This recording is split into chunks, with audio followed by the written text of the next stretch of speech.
Question में बोला गया है कि along a road lie an odd number of stone. Diagram बना लेते हैं। ये एक रोड है, इसमें ऑड नंबर ऑफ स्टोन्स है, मतलब आप 3, 5 एंड 7 इस प्रकार से मान सकते हो। क्या नहीं मान सकते हो? 12 नहीं मान सकते हो, 30 नहीं मान सकते हो। इतनी बात से ही 2 ऑप्शन रिजेक्ट हो गए कि इवन नंबर में जो 2 से डिवाइड हो जाए पॉसिबल नहीं है। 12 या 30 नहीं है, 15 हो सकते हैं, 25 हो सकते हैं, 9 हो सकते हैं। अब आगे की कहानी पढ़िए। These stones have to be assembled around the middle stone. तो ऑड नंबर होने का फ़ायदा ये है कि जैसे 3 स्टोन आप मान रहे हो तो एक आप सेंटर पे ले लो, 2 स्टोन और जब बचेंगे तो इसको अगल बगल कर लो। ये सेंटर वाला स्टोन हो गया, इसके एक इधर हो गया और इसके एक इधर हो गया। ऐसी कहानी हो गई। 3 स्टोन अगर है तो ऐसा ही बनेगा।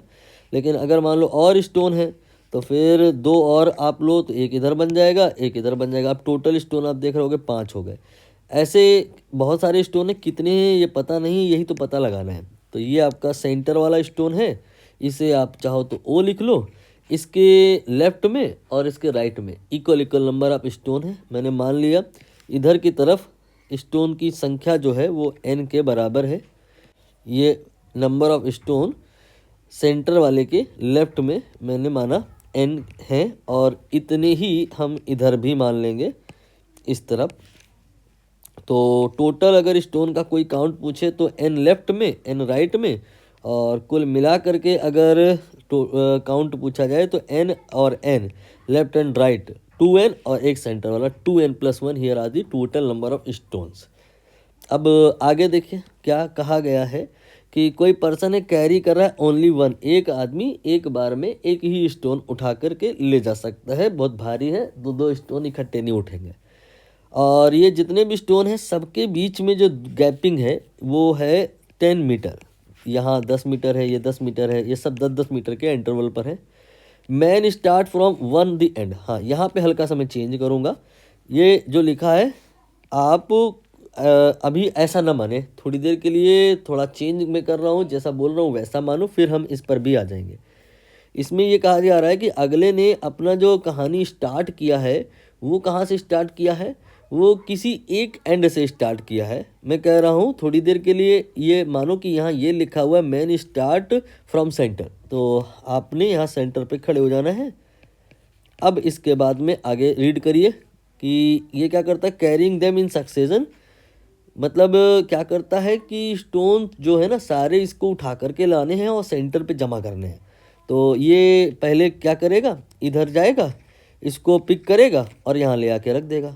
फिर ये इधर जाएगा, इसके पास पिक करेगा और यहाँ ले जाके रख देगा। यहाँ आएगा, पिक करेगा, यहाँ रख देगा। अब कितने हैं स्टोन ये तो पता नहीं है, तो मैंने n मान लिए हैं। आपका मन करे तो बहुत सारा बना लो, मन करो तो जितना बनाए वही सफिशिएंट है। दूरी देखिएगा, केस आपका 1 है, जहाँ पे जो आपका O है वो A पर आ रहा है, कितना चल जाएगा, ये क्वेश्चन में दिया ना 10 मीटर चल जाएगा। तो ये हो गया 10 मीटर इसने कवर किया।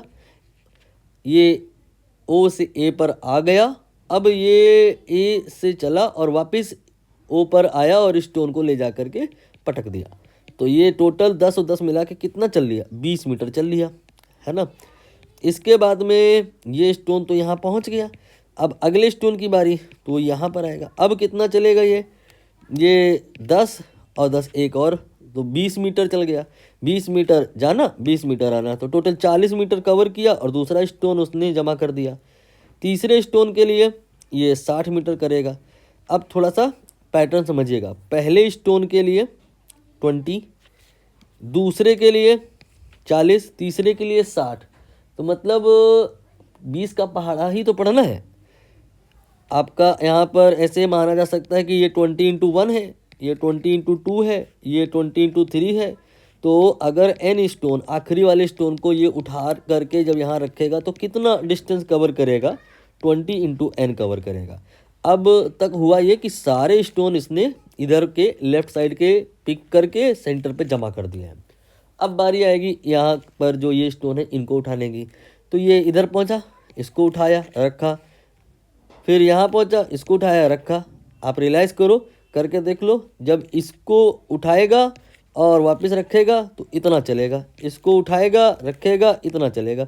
मतलब यही कहानी एक बार और रिपीट हो जाएगी।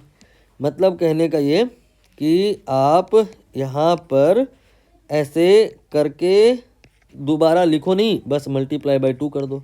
ये total amount of the distance इसने जो कवर करी है आपने निकाल ली, लेकिन इसे आप 3 के बराबर ना करिएगा। वो क्यों? क्योंकि हमने क्वेश्चन में जो अपना रेफरेंस स्टार्ट किया था, सेंटर से स्टार्ट किया था। क्वेश्चन में कहा है कि इस बंदे ने जो स्टोन को पिक करना शुरू किया है शुरुआत में, मतलब वो यहाँ पे खड़ा था, हमने इसे यहाँ पे खड़ा करा। इससे क्या फ़र्क पड़ जाएगा? देखो, इससे ये फ़र्क पड़ जाएगा कि ये सेंटर से पहले यहाँ गया, तो ये 10n के बराबर, यहाँ से यहाँ तक की दूरी कितनी? 10 × 1, यहाँ से यहाँ तक 10 × 2, यहाँ से यहाँ तक 10 × 3। तो लास्ट वाला जो स्टोन होगा वहाँ तक पहुँचने के लिए from the mean position to centre will be 10n। तो जब ये यहाँ से यहाँ तक पहुँचा तो 10n के बराबर की दूरी कवर करी और मीन पोजीशन से एक्सट्रीम पे आ गया, नेगेटिव एक्सट्रीम पे या लेफ्ट एक्सट्रीम पे। इतना दूरी हम इसको पहले से ही पीछे रखे थे, क्योंकि क्वेश्चन में कहा है कि ये अपनी जो स्टोरी है स्टार्ट करता है तब स्टार्ट करता है जब वो मीन पोजीशन पे नहीं था, वो किसी एक एंड पे था। यहाँ से अगर ये स्टार्ट करता तो क्या करता? पहले कॉर्नर वाले स्टोन को यहाँ ले जाके रखता, तो ये हो जाता 10n के बराबर का दूरी। फिर ये एक स्टोन पहले आता फिर रखता, फिर ये आता फिर रखता, तो ये सारी कहानी तो एक जैसी बनी। लेकिन लास्ट स्टोन में अंतर आ जा रहा है। अगर हम मीन पोजीशन इस पर माने तो ये लिखा है, लेकिन अगर हम इधर से मान लें कि ये लेफ्ट में रखा है तो ये जो दूरी है इसको अब नहीं चलनी पड़ेगी। मीन पोजीशन से अगर ये स्टार्ट करता है तो अधिक चलना पड़ेगा, लेफ्ट पे खड़े होकर के स्टार्ट करता है तो इसको इतनी के बराबर की दूरी नहीं चलनी पड़ेगी, क्योंकि वो पहले ही यहाँ पर प्रेजेंट है और इतना ऑलरेडी चल चुका है। तो यहाँ अगर लेफ्ट से हम कहानी स्टार्ट कर रहे हैं, एंड पॉइंट से स्टार्ट कर रहे हैं, तो ये सेंटर और जो एंड का स्टोन है के बीच का जो दूरी है वो नहीं चलना पड़ेगा। -10n कर दिया मैंने, ठीक, इक्वल टू, अब आप इसे 3000 के बराबर कर सकते हो। ये थोड़ा सा मुश्किल रहा था, अगर नहीं समझ में आया तो एक बार और डिस्कस कर लेंगे। अब यहाँ पे हम कैंसिल कर लेंगे।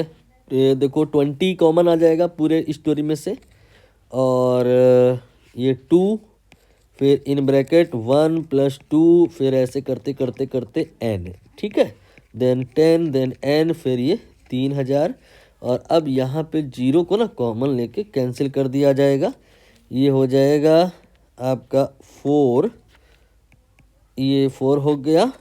इसके बाद में ये आपका जो है टोटल, इसका फॉर्मूला रिमेंबर है, याद करना पड़ता है, n+1/2 होता है। इसके बाद में आप यहाँ पर इसको लिखेंगे -n, इसके बाद में इसको लिखेंगे 300, ठीक है। अब यहाँ पर इसको कैंसिल कर दो, ये हो गया 2, then n, then n+1 and -n = 300, ठीक है। अब आप इसको और सिंप्लीफाई कर लो, n कॉमन निकाल लो, तो ये हो गया 2, देन इंटू n, तो 2n, फिर ये हो गया 2 × 1, तो ये हो गया 2, फिर ये हो गया n कॉमन होने के बाद -1, फिर ये हो गया 300, फिर ये हो गया n, ये 2n हो गया, और 2 - 1 ये 1 हो गया, ये हो गया 300। अब इसके बाद चाहे तो क्वाड्रेटिक इक्वेशन बना के कर लो, चाहे बिना क्वाड्रेटिक इक्वेशन के ही कर लो। जैसे बिना क्वाड्रेटिक इक्वेशन की करना हो थोड़ा मुश्किल है, लेकिन आप रियलाइज़ कर लोगे। इसे आप 12 × 25 लिख सकते हो, और 25 को आप लिखो 2 × 12 + 1, है ना।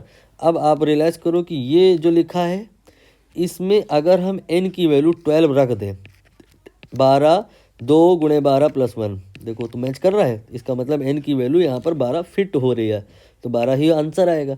जो अगर ऐसा नहीं समझ में आया तो क्वाड्रेटिक बना लो, इसका इससे गुणा कराओ तो 2n² हो गया, फिर इसका इससे गुणा कराओ, फिर n हो गया, फिर ये 300 हो गया, और 300 को लेफ्ट में ले आओ। अब चाहे तो फैक्टर कर लो और चाहे सीधराचार्य आप लगा लो। यहाँ पर फैक्टर करोगे तो शायद ये 25 - 12 आ जाएगा, और यहाँ से आंसर भी आ जाएगा। लेकिन अगर फैक्टर से नहीं समझ में आया तो सीधा 4 लगा लो।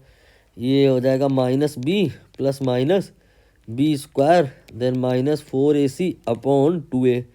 यहाँ पर ये जो लिखा है ये आपका b का वैल्यू है, इसके बाद में b का स्क्वायर है तो 1 हो जाएगा। a का वैल्यू यहाँ पे लिखा है ये 2 हो गया, और ये c का वैल्यू है -300 हो गया। इसके बाद 3 चौको 12 दूनी 2401 आ जाएगा टोटल। ये अंडर रूट पूरी तरह से बन जाएगा तो ये आपका 49 आ जाएगा।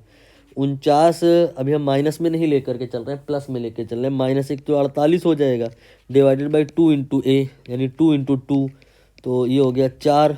तो 4 एकम 4, 4 दूनी 8, 12 आंसर आएगा। तो 75 बार इसका आंसर निकाला गया है। आपका 12 आंसर आया है, लेकिन आंसर ये नहीं है। 12 जो है ये ऑलरेडी देखो मैं कट कर चुका हूँ। ये जो आपने निकाला है n का वैल्यू है, और पूछा गया टोटल नंबर ऑफ स्टोन। तो 12 स्टोन इधर है, 12 इधर है, तो 12 और 12 मिला के 24 और एक बीच वाला, टोटल 25 स्टोन हो जाएंगे। यहाँ पर फाइनल आंसर सी आएगा। तो ये मैं सी को टिक कर दिया। एक बार मैच भी करा लो, मुझे लग रहा है सी ही आएगा। ठीक है।